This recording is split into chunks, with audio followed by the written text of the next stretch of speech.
Hey everyone, welcome to Moving Matt. We do all things cameras with a dash of vlogs and a little bit of travel.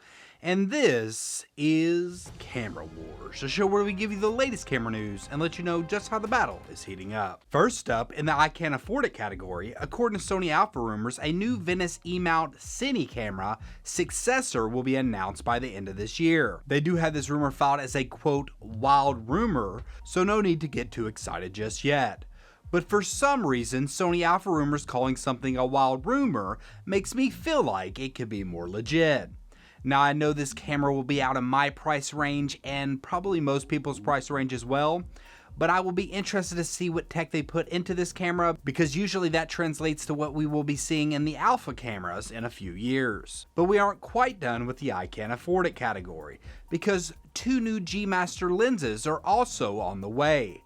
The first one being the 100 f1.4 G Master looks to be coming by the end of this year, and the 85 f1.2 is said to still be a ways away.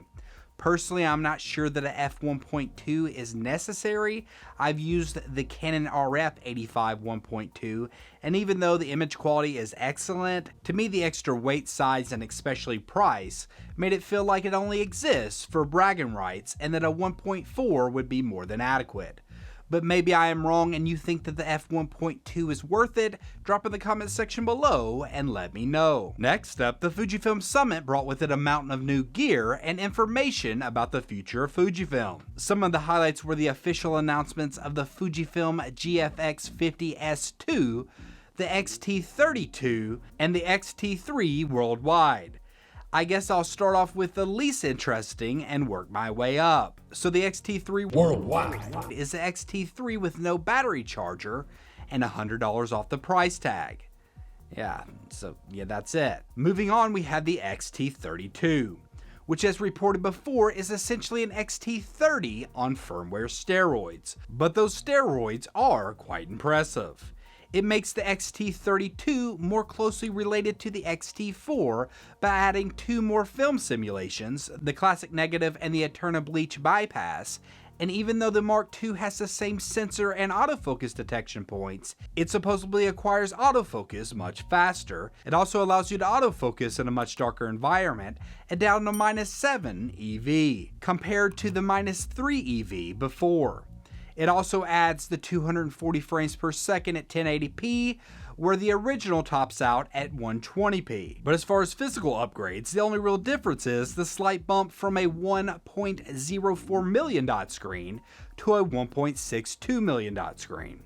Whoop-de-doo! So yeah, while to me this is definitely a nice upgrade for anyone looking into this camera at this point, it would be nice to see Fujifilm take care of their current customers and add these new features and firmware to the original, even if in the worst case scenario it is a paid firmware update. But enough of the undercards. For the main event, they announced the GFX50S II. This medium format camera priced at only $4,000 encroaches further into the full frame market. That's not to say that $4,000 is cheap, that's just saying in comparison to other medium format cameras, it is. While the specs leave much to be desired, only shooting 3 frames per second, using contrast detect autofocus, and having video of only 1080p at up to 60 frames per second, I still think these specs will be enough for landscape and portrait photographers, for which is the target market. And more importantly, I think this is proof of concept that you can bring medium format to the masses. And while Canon and Sony keep creeping their full frame prices up, it will be interesting to see how the playing field changes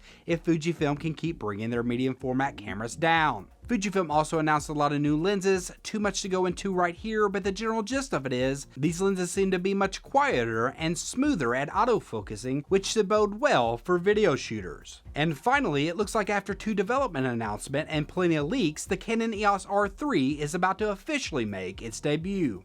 But apparently it won't be doing that alone. 2 new, more than likely budget-friendly lenses will be announced as well. An RF 100-400 f5.6 to 7.1 IS USM lens, and a 16mm f2.8 prime, which should be great for narcissists, vloggers. Also coming alongside the R3 is a whole slew of accessories that I'm not sure exactly is for, but I'm guessing will have something to do with the new digital hot shoe. But even though the R3 announcement hasn't happened yet, it already feels like so yesterday, because there's a new mysterious EOS R System camera coming in January. Now this is according to a CR2 from Canon rumors, which mean it isn't fact, but it's definitely coming from a valid source. Hardly anything is known about this camera except that it isn't the much anticipated Canon R5C, and apparently this camera is going to annoy a lot of Canon fanboys, so color me intrigued.